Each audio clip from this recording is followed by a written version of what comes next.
नमस्कार, मैं doctor Alok Chauhan, assistant professor in geography, Vardhman Mahaveer open university Kota.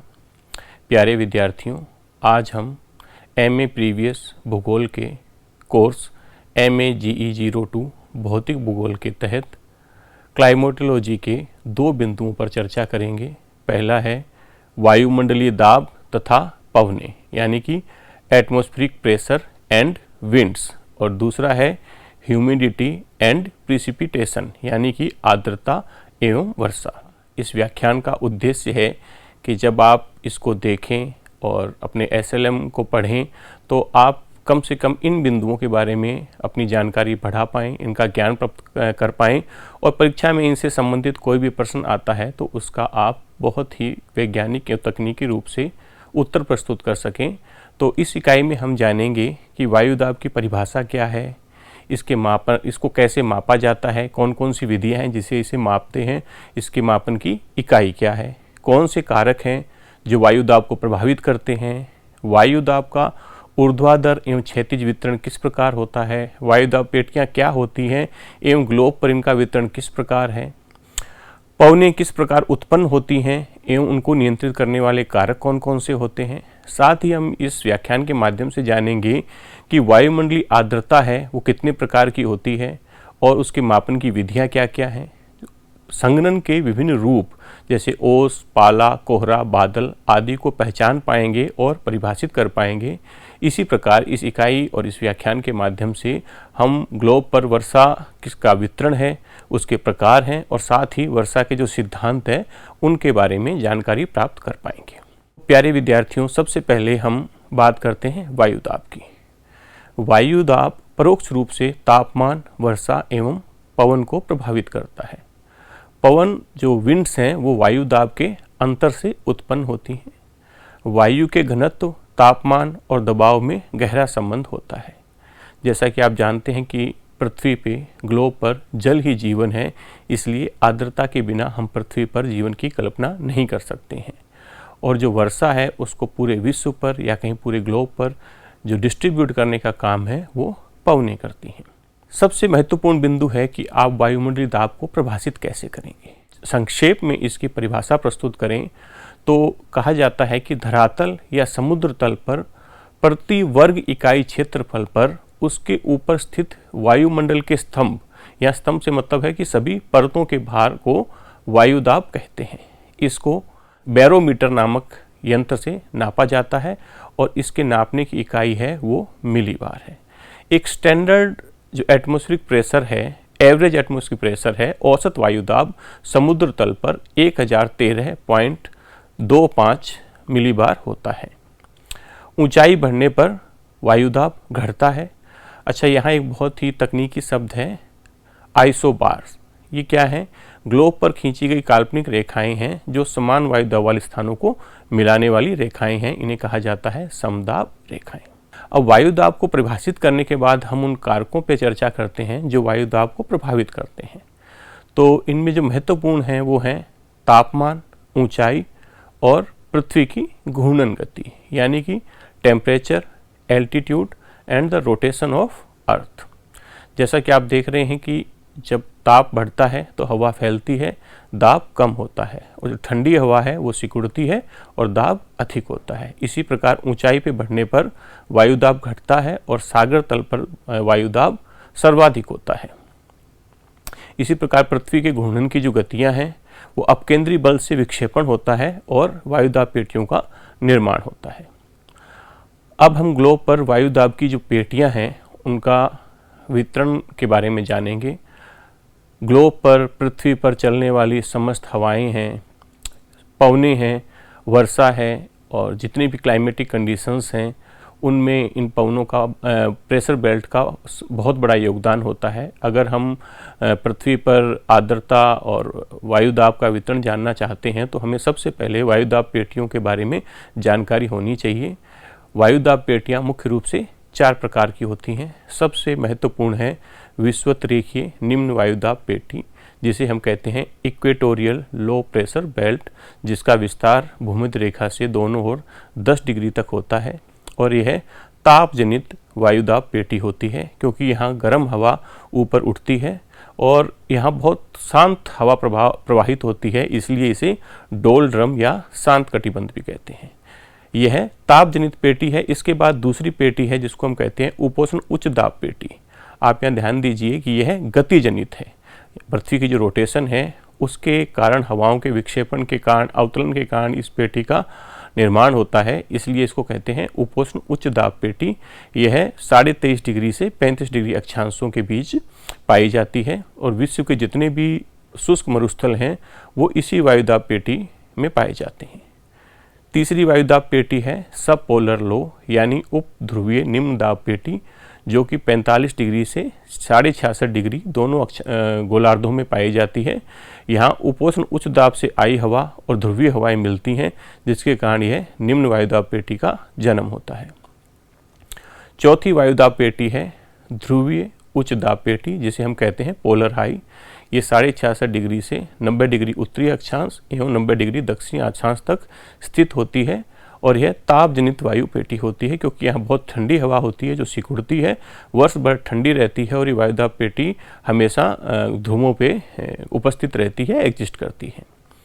ये हमने ग्लोब पर वायुदाब का क्षैतिज वितरण जाना है। अब अगर हम इसका ऊर्ध्वाधर वितरण देखना चाहें तो आप देखेंगे कि जो सागर तल है वहाँ जो वायुदाब है वो 1013.25 मिलीबार होता है और जैसे ही सागर तल से दूरी बढ़ती जाती है, आप देखिए कि सागर तल से 10,000 मीटर पे हम जाएं तो वायुदाब मात्र 264 मिलीबार रह जाता है। सामान्य नियम ये है कि जैसे ही 300 मीटर की ऊंचाई पे हम बढ़ते हैं तो लगभग 34 मिलीबार की कमी आती है और पृथ्वी से 5.5 किलोमीटर की ऊंचाई पर वायुदाब है वो समुद्र का जो वायुदाब है उससे आधा हो जाता है और समुद्र तल से 11 किलोमीटर की ऊंचाई पर वायुदाब लगभग शून्य हो जाता है। वायुदाब का ऊर्ध्वाधर एवं क्षैतिज वितरण दिखाने के लिए हम जो प्रतिनिधि माह हैं जनवरी एवं जुलाई, इनकी जो समदाब रेखाएं हैं उनकी अगर चर्चा करें, उनका अगर विश्लेषण करें तो हम देखते हैं कि जनवरी में उत्तरी गोलार्ध जो स्थल गोलार्ध है वहाँ उच्च दाब रहता है और अटलांटिक में निम्न दाब रहता है। इसी प्रकार जुलाई है, इसमें क्या है, स्थल खंड है जो उत्तरी गोलार्ध है वहाँ निम्न दाब रहता है और हिंद प्रशांत महासागर क्षेत्र में वायुदाब उच्च रहता है और भारत में मानसून आने का भी यही कारण है कि स्थल खंड में निम्न दाब रहता है और महासागरीय क्षेत्र में उच्च दाब रहता है। अब वायुदाब, जैसा कि हमने बताया था कि पवनें वायुदाब में अंतर से उत्पन्न होती हैं, इसलिए हम पवनों को नियंत्रित करने वाले कारकों को भी जानने का प्रयास करते हैं। सबसे पहले हम पवन को परिभाषित करते हैं कि हवा के क्षैतिज संचरण को पवन कहते हैं। पवन उच्च वायुदाब से निम्न वायुदाब की ओर चलती है। पवन चलने के मुख्य कारण क्या है? प्रेशर ग्रेडियंट यानी दाब प्रवणता। दूसरा है कोरियोलिस प्रभाव जो पृथ्वी के घूर्णन से संबंधित है और कोरियोलिस फोर्स है भूमध्य रेखा पर शून्य होता है और ध्रुवों की ओर बढ़ता जाता है। इसी प्रकार फ्रिक्शन है और जियोस्ट्रोपिक विंड है, इनसे ये पवनों को नियंत्रित करते हैं। जियोस्ट्रोपिक विंड ये वो है जिनकी दिशा में कोई परिवर्तन नहीं होता है और समदाब रेखाओं के समानांतर चलती हैं, ये भूविक्षेपी पवनें। अब हम इन पवनों का वर्गीकरण करते हैं कि प्लेनेटरी विंड्स क्या होती हैं और पीरियोडिक विंड क्या होती है। प्लेनेटरी विंड वो होती हैं जो पूरे ग्लोब पे लगभग समान रूप से और चलती रहती हैं, जिनकी दिशा में कोई बहुत ज़्यादा परिवर्तन होता नहीं है। जैसे इनमें सबसे पहले होती हैं ट्रेड विंड्स जो भूमध्य रेखा से 30 डिग्री उत्तरी और दक्षिणी अक्षांश के बीच में चलती हैं। इसी प्रकार दूसरी हैं पछुआ पवनें जो 30 डिग्री से 60 डिग्री दोनों गोलार्धों में चलती हैं। इस क्षेत्र में चलने वाली पवनों को गरजता 40, भयंकर 50 या चीखता 60 भी कहते हैं। इसी प्रकार ध्रुवीय पवनें हैं जो 60 डिग्री से 90 डिग्री के बीच में चलती हैं उत्तरी और दक्षिणी दोनों गोलार्धों में। आप यहाँ देखेंगे कि जो व्यापारिक पवनें हैं उत्तरी गोलार्ध में और व्यापारिक पवनें दक्षिणी गोलार्ध में किस प्रकार मूव करती हैं, ये आप देख सकते हैं कि पछुआ पवनें हैं वो उत्तरी गोलार्ध में दक्षिण पश्चिम से उत्तर पूर्व की ओर प्रवाहित हो रही हैं और भारत में मानसून उत्पन्न होने का ये प्रमुख कारण है। हेली ने बताया था कि ये जो मानसून है व्यापक रूप में या बड़े रूप में स्थल और समुद्र समीर है, जिसमें दक्षिण पश्चिम से पवनें उत्तर पूर्व की ओर चलती हैं। चूँकि ये पवनें सागर से आती हैं इसलिए अपने साथ नमी लाती हैं और भारत में और दक्षिण एशिया क्षेत्र में बारिश होती है।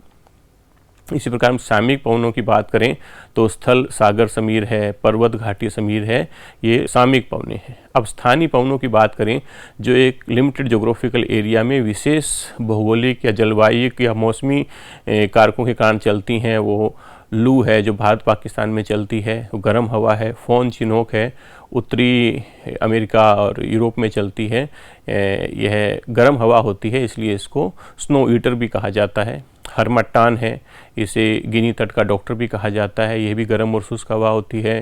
फ्रांस स्पेन में चलने वाली ठंडी हवा जिसको मिस्टल कहते हैं, उत्तरी अफ्रीका में खमसिन या सिमूम है, और एड्रियाटिक कोस्ट में दक्षिण यूरोप में चलने वाली बोरा है एवं अर्जेंटीना में चलने वाली पेम्पेरो है। अब हम बात करते हैं वायुमंडलीय आर्द्रता। सबसे पहले हम इसे परिभाषित करते हैं कि वायुमंडलीय आर्द्रता होती क्या है। वायुमंडल में उपस्थित अदृश्य जल वाष्प की मात्रा को आर्द्रता कहते हैं। यह 0 डिग्री से अधिकतम 5 डिग्री तक हो सकती है और यह मौसम व जलवायु के लिए अत्यंत महत्वपूर्ण है। अब भूगोल के विषय के लिए या भूगोल के परिप्रेक्ष्य में अगर हम देखें तो ये जो 3 प्रकार की आर्द्रताएं हैं, ये मौसमी और जलवायु घटनाओं को प्रभावित करने में अत्यंत महत्वपूर्ण भूमिका निभाती हैं। वह है निरपेक्ष आर्द्रता यानी कि एब्सोल्यूट ह्यूमिडिटी, स्पेसिफिक ह्यूमिडिटी और रिलेटिव ह्यूमिडिटी। निरपेक्ष आर्द्रता किसे कहते हैं? हवा के प्रति इकाई आयतन में जलवाष्प का भार प्रति ग्राम प्रति घन मीटर। इसी प्रकार हम विशिष्ट आर्द्रता की बात करें तो हवा के प्रति इकाई भार में जलवाष्प का भार ग्राम प्रति किलोग्राम। यहाँ आप थोड़ा सा इस चीज़ पे गौर करें कि जो निरपेक्ष आर्द्रता है वो हवा का प्रति इकाई आयतन है, जबकि विशिष्ट आर्द्रता में प्रति इकाई भार में जलवाष्प का भार है। और सापेक्षिक आर्द्रता है जो मौसम विज्ञान की दृष्टि से अत्यंत महत्वपूर्ण होती है। वह होती है कि हवा में कितनी जलवाष्प मौजूद है और उसकी मैक्सिमम कैपेसिटी कितनी है, यानी कि निरपेक्ष आर्द्रता divided by humidity capacity of the wind into 100। तो जो जितना भी कंडेंसेशन है, वर्षा है और विभिन्न प्रकार के वर्षण के रूप हैं, उनके लिए सापेक्षिक आर्द्रता बहुत ही महत्वपूर्ण होती है। और जब ये सापेक्षिक आर्द्रता 100% हो जाती है तो हम कहते हैं कि वायु सैचुरेटेड हो गई और संघनन स्टार्ट हो जाता है, यानी कंडेंसेशन प्रारंभ हो जाता है। अब हम बात करते हैं कि वायुमंडल में जो आर्द्रता है उसके स्रोत क्या हैं एवं संघनन कैसे होता है। तो जैसा कि आप सभी जानते हैं कि आर्द्रता के स्रोत क्या है। वाष्पीकरण है, जो धरातल से तरल पदार्थों का वाष्पीकरण होता है, उससे आर्द्रता समाहित होती है वायु में। वाष्पोत्सर्जन है, जलीय चक्र है, इन सब चीज़ों से वायुमंडल में आर्द्रता उत्पन्न होती है। संघनन किसे कहते हैं? अब आर्द्रता के बाद में जैसा कि अभी बताया कि 100% सैचुरेटेड होने के बाद संघनन प्रारंभ हो जाता है। तो संघनन वह प्रक्रिया है जिसके तहत जल का गैसीय अवस्था से तरल या ठोस अवस्था में परिवर्तन होता है। इसके लिए 2 चीज़ें बहुत ज़रूरी हैं। पहला, तापमान में कमी, और दूसरा रिलेटिव ह्यूमिडिटी 100% होनी चाहिए। और तीसरी चीज़ है कि कुछ हाइग्रोस्कोपिक न्यूक्ली यानी आर्द्रता ग्राही केंद्रक होने चाहिए जिसकी सतह पर ये संघनन की प्रक्रिया प्रारंभ हो जाए। एक बहुत ही टेक्निकल टर्म आता है ड्यू पॉइंट। जिस ताप पर संघनन शुरू हो जाता है उस ताप को हम ओसांक कहते हैं। अब जैसा कि आप जानते हैं संघनन के विभिन्न रूप हैं, जैसे ड्यू है, फ्रॉस्ट है, फॉग है, कुआसा है। इनको विजिबिलिटी के आधार पर और टेम्परेचर के आधार पर विभिन्न भागों में बांटा जाता है। जैसा कि आप जानते हैं कि बादल संघनन से उत्पन्न होते हैं, संघनन के ही रूप हैं। तो मुख्य रूप से इनको 3 प्रकार में बांटा जाता है कि सीरस है, एल्टस है, तो एंड स्ट्रेटस है। तो आप देखिए कि जो हाई क्लाउड हैं उसमें सीरस क्लाउड हैं, सीरोस्ट्रेटस हैं, सीरोक्यूमुलस हैं। तो इस जो सीरोक्यूमुलस क्लाउड हैं इनको मैकल स्काई भी कहते हैं। मीडियम क्लाउड हैं, ये एल्टोस्ट्रेटस हैं, एल्टोक्यूमुलस हैं। और इसके बाद लो क्लाउड हैं जो स्ट्रेटोक्यूमुलस है, स्ट्रेटस हैं, क्यूमुलोनिम्बस हैं।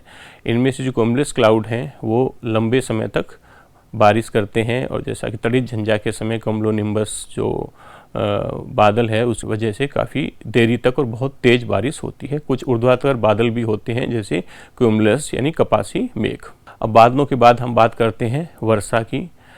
भूगोल में वर्षा एवं वर्षण, रेनफॉल एंड प्रेसिपिटेशन 2 अलग अलग चीज़ें होती हैं। रेनफॉल है जब वायुमंडल से तरल रूप में जल पृथ्वी पर आता है तो उसे वर्षा कहते हैं। जबकि प्रेसिपिटेशन में वर्षण के सभी रूप हैं, जिसमें स्लीट है, स्नोफॉल है, रेनफॉल है, सभी वर्षण के रूप हैं। इसके विभिन्न जो थ्योरीज दी गई हैं उनमें महत्वपूर्ण है ब्रजराज फिंडीसेन का आइस क्रिस्टल थ्योरी, दूसरा है collision coalescence theory of Simpson Mason जो टकराव संलयन सिद्धांत है। वर्षा के प्रमुख प्रकार हैं संवहनीय वर्षा जो दोपहर बाद होती है और सीमित क्षेत्र में होती है, पर्वतीय वर्षा जब आर्द्रता युक्त हवा ऊपर उठती है और पर्वत की बाधा के कारण बारिश प्रारंभ हो जाती है। इस प्रक्रिया में पवनाभिमुख ढाल है वहाँ अधिक वर्षा होती है और लीवार्ड साइड है वहाँ वर्षा कम होती है। चक्रवाती वर्षा जैसा कि आपने पूर्व की इकाई और व्याख्यान में देखा था, जो विपरीत स्वभाव की वायु राशियाँ मिलती हैं तो ठंडी हवा गर्म हवा को ऊपर भेजती है और उससे संघनन होने के बाद बारिश होती है। अब हम देखते हैं कि वृष्टि का विश्व वितरण कैसा है। तो सबसे अधिक वर्षा विषुवतरेखी क्षेत्र में होती है एवं सबसे कम वर्षा ध्रुवीय क्षेत्रों में होती है। अब हम बात करें कि हमारे देश भारत की, तो यहाँ मानसूनी वर्षा होती है। हेली ने बताया है कि ये व्यापक समुद्र स्थल समीर है जो थर्मल कॉन्सेप्ट है हमारे मानसून का।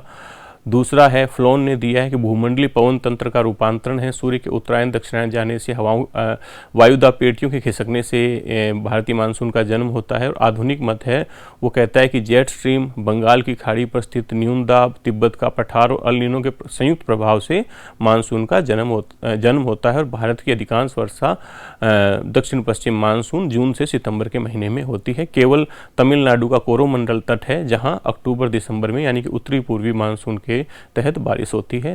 ये राजस्थान के संदर्भ में कुछ बिंदु दिए गए हैं कि राजस्थान में किस समय कितनी बारिश होती है। अरावली के पूर्व में अधिक वर्षा होती है, पश्चिम में कम वर्षा होती है।